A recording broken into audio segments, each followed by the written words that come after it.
Hy het een faset geken van wat bekering betref.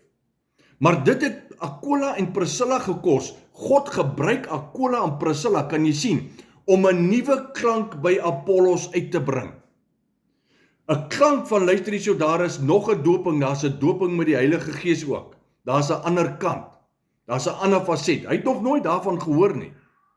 En toe hulle hom nou mooi verduidelik en hy verstaan waaroor dit gaan, toe word hy vir die gemeente van Efese, daar waar hy gepreek het en uitreiking gedoen het, toe word hy vir daai gemeente tot veel nut. Kyk wat sê vers 27. En toe hy wou deurgaan na Achaia, het die broers hom aangemoedig en aan die disippels geskrywe om hom te ontvang. En daar aangekom, was hy deur die genade, die gelowiges tot veel nut. Hoekom? Want nou het sy kennis verbreed. Maar wat is die punt wat ek wil maak? God het vir Aquila en Priscilla gebruik. Met ander woorde, God het deur Aquila en Priscilla gewerk om 'n woord uit te bring wat hy nog nie gehoor het nie, wat vir hom 'n vreemde klank op die oor was.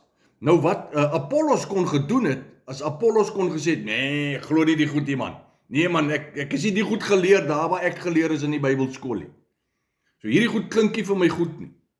Nee, ek wil voorgaan en ek wil sê dat ek dink wat Apollos gedoen het, is hy het bietjie gaan krap om te kyk, is dit so of is dit nie so? Jy sien, want hy was goed in die skrifte, welsprekend, goed nagevors, met ander woorde, wat hy kon sê, kon hy bewys. Kyk wat sê vers 28, want hy het die Jode kragtig, met ander woorde, hy het bewyse gehad agter hom in die skrif, kragtig in die openbaar weer lê, en deur die skrifte bewys, dat Jesus die Christus is. Hoor hierso, die Jode glo nie dat Jesus die Christus is nie, hoor. Hulle is deel van die antichrist. OK. So, nou het hy gekom, en nou was sy kennis rondom die bekering, doping van Johannes, die bekering, en dan die doping met die Heilige Gees, was sy kennis soveel meer verbreed, en soveel magtiger en soveel kragtiger kon hy praat met ouens wat gedink het hulle weet alles. En hy kon vir hulle bewys waar hulle verkeerd gegaan het. Nou, baie keer bring God mense oor ons pad, met 'n ander woord, met 'n ander klank.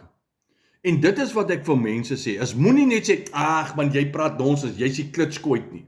Moenie net so sê nie man, luister, en weet jy wat sê, wat is my redenasie, en wat ek dink nou, die nuuskierigheid getrigger het, wat mense vir my sê, vertel ons meer, is wat ek praat hoofsaaklik in my reels gepraat met pastore, dominees, predikante, leiers van gemeentes. Wat ek gesê het, ons is nie oop vir die leiding van die Heilige Gees nie, ons is nie oop vir 'n vars klank om in te kom nie. Hoekom nie?